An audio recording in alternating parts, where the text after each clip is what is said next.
Hello, this is Jeff Neville for Selective Imagery.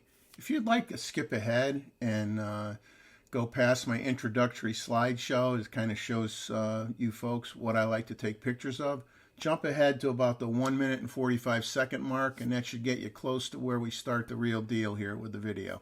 Thanks a lot. Have a good day.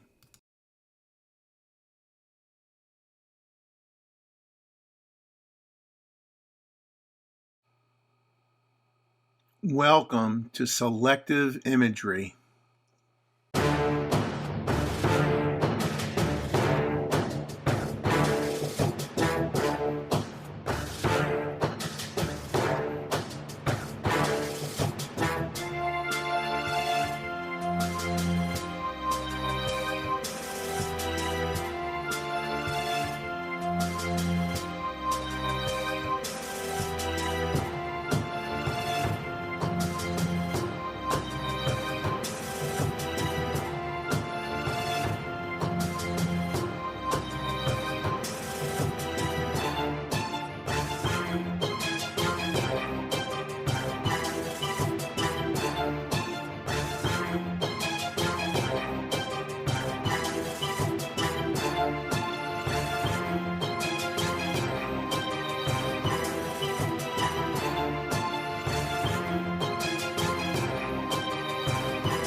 Welcome to the 800 PF stills and videos with the Z9.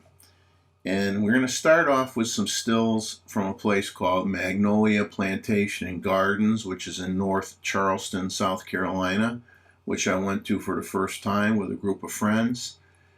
And then we're going to show some video clips taken at Huntington Beach State Park in South Carolina, near where I live. And show some stills from Huntington Beach State Park. And we'll talk about some of these images, and I think I was personally very impressed with the 800 PF. Now, this lens is not going to be for everyone, and there is a learning curve, because I mentioned that, easy to pick up a bird farther away, but by the same token, if you have a flyby where a bird suddenly appears in front of you, it's a lot harder to pick up on that bird because of the long telephoto length. And I've been practicing trying to keep both eyes open, which is not my normal way of doing things, so that I can kind of pick up the bird a little bit quicker. I'm a right eye dominant person. Usually my left eye is closed as I look through the viewfinder with my right eye, so I'm trying to practice keeping both eyes open, and that's going to be a work in progress. But this is a lens you have to get used to. This is a lens that requires a lot of practice. Now, when it comes to video, while the videos you're going to see were shot 10-bit 4K 120. Now, I did try using the shooting in DX crop mode to get 2.3 times. And I'll tell you, I didn't have a tripod with me. I had a monopod with me. Not gonna work. With just a monopod, it's just way too shaky and jittery. When you're out there, 1840 millimeters, which is insane. To me, that would be like, okay, you're on a tripod. You're focused on a nest, and you're not going to touch the camera at all, and you're going to hit the record button, and you're just going to film what's going on in that nest. Then you could get away with it. So here we are at Magnolia Plantation and Gardens, looking at a few IBIS shots, and then some pictures of some ducks. And there was a lot of duckweed around for the ducks to eat, and a little blue heron. Then we get to the area where the great blue herons are nesting, and the male hands the sticks to the female, who carefully places them in the nest, breaks them if she needs to, and figures out where they're going to go. So you're going to see a series of shots of nesting activity. The male always gets the sticks and brings them back to the nest. The male decides where the nesting area is going to be, but the female actually makes the nest. So you have all these handoffs where the male hands the stick to the female, and she places it in the nest, shoves it down in there, decides where it's going to go. Here the male is in a different tree, getting ready to fly out with this branch. Brings it over to the female, gently passes it on, and eventually moves on to get some more.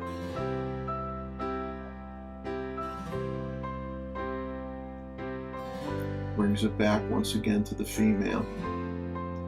Very compassionate between them, passing off the stick and everything, and here the male just wanders off, did his job.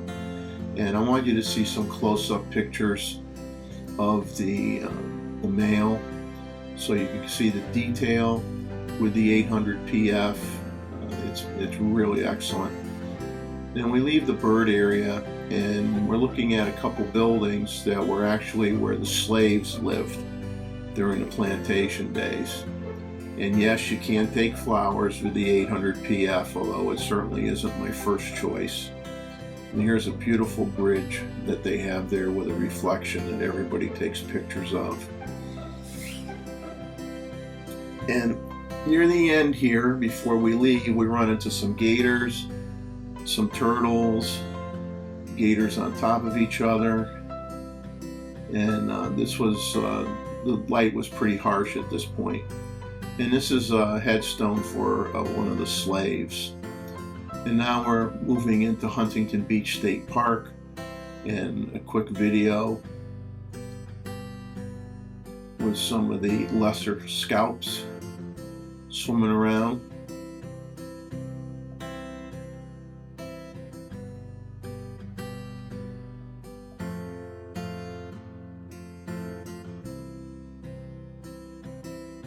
And they're really on the pond side in great numbers this year. I mean, I don't remember seeing that many in years past, so they're really, really busy in here.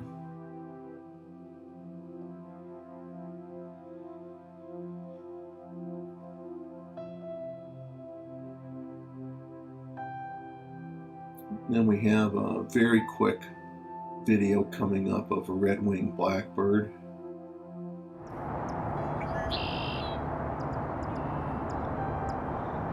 There's always one that hangs around in a certain area. We always take pictures of it. And we're going to go back to the lesser scalps again.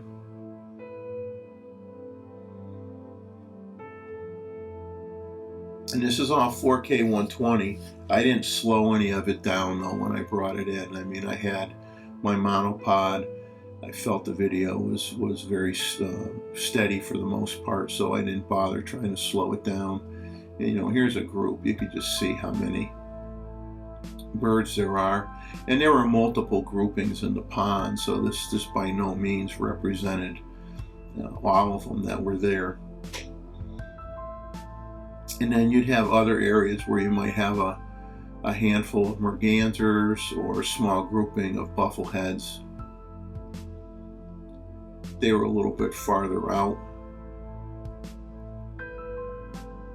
Like I said earlier, I would not try to do the 2.3 times crop with a monopod. It's just going to be, you know, the slightest of movement is exaggerated so much that it's just not going to come out good. You have to have probably a tripod and hang your bag off of it, add some weight, and focus on one spot, basically, not try to track and follow anything.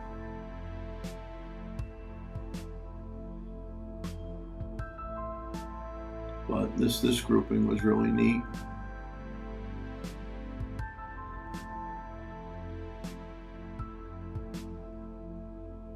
And then from here, we're going to move on to a number of still shots at Huntington Beach State Park. starting with a tricolor heron who is spreading its wings out to cast a shadow to make it easier for the bird to see the fish. And it does get one.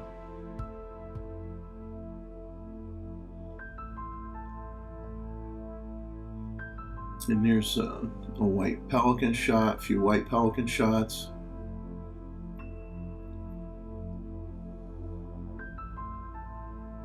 And then we have some teals flying off, several photos of them.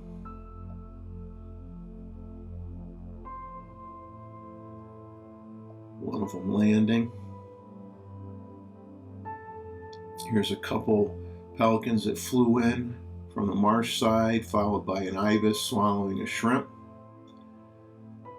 Snowy egret. And a cormorant with a fish. Great blue heron spears a fish and then promptly gobbles it down.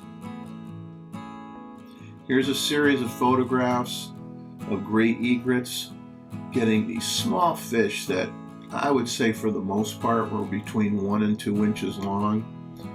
And they basically had a gate valve open, and it was pretty much low tide on the marsh side, and it was allowing water to flow from the pond side to the marsh side, and these small fish were getting sucked through the pipe.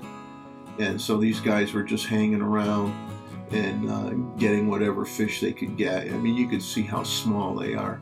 And why the head shake? Many times after it would get the fish, it would swing its head one way, swing the head the other way, and then gobble it down. I don't know if it needs to dry it off first before it eats it or what. But it definitely ate a lot of them, but there wasn't much meat on the bone. Red-winged blackbird, an osprey shot. This one flew at me, and I managed to pick it up with the 800, so I am getting better at that. Small couple bluebird photos, and then you're going to see a series of downy woodpecker shots. And I stood in one place for probably at least 15 minutes on the side of the road, and I could hear a woodpecker in the area, and then he flew basically what seemed to be right next to me, and I just got some extreme close-up shots of this woodpecker, and the detail is fantastic. So we're pretty much finishing up here, and then this was one that was in the woods between a bunch of trees, and it was living in there. So I hope you enjoyed this video, and give me a thumbs up, make some comments, and please subscribe if you hadn't. Share my channel with your friends. Let's get some interest in some nature here.